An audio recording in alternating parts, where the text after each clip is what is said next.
Chapter 6. Charles. On Saturday, just after lunch, I was alone in my cell. I had my back to the open door when I felt the urge to turn around. Standing there, in the doorway, was my worst nightmare. It was Charles. I froze. The hair on the back of my neck stood up, and my heart began to pound. About the last thing I wanted was to be alone in the cell with him. All the air in the room seemed to disappear as my chest tightened. Charles took one step into the cell. His eyes were scanning side to side, up and down.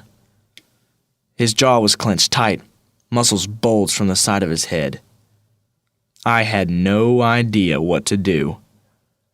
Charles stood between me and the door.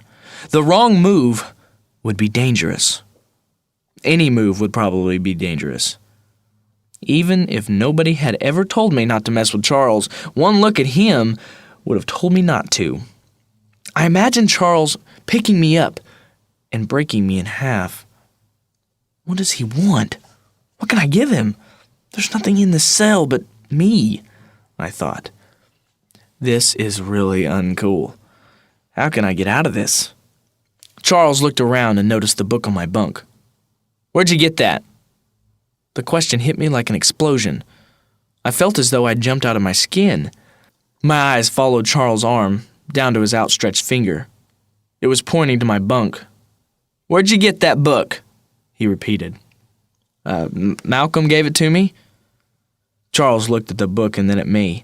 Just for a second, his jaw relaxed and the narrow slits that covered his eyes opened. Sit down. This request was not open to negotiation. It was an order. I obeyed immediately, moving to the bunk furthest from my visitor. I knew enough to keep my mouth shut. I've been in and out of this place for most of my life. I just got another case, and soon I'll be transferred back to state. I don't know the last time I spent a full month without being cuffed. That guy, Malcolm, I've seen him in here every Monday that I've been in, and that's a bunch of Mondays. Don't think he's ever missed one. He's probably the only guy in this whole place who cares one bit about me, or you, or anybody else. I've seen a lot of people come and go through these walls. Most of them did their time like you, walking around like a dead man.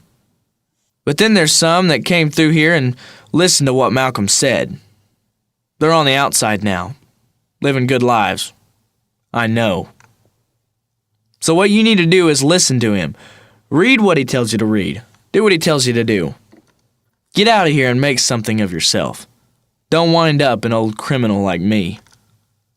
With that, Charles turned around and left, gone as quickly as he'd come. When Charles was completely out of sight, I forced myself to take a deep breath. Another deep breath. Another. I found the courage to stand but had to grab onto the top bunk to keep from falling. What is it with this book? It just saved me from Charles, and I haven't even opened the front cover yet. Maybe it really is a miracle book. Maybe I'll go ahead and find out what it says on the inside.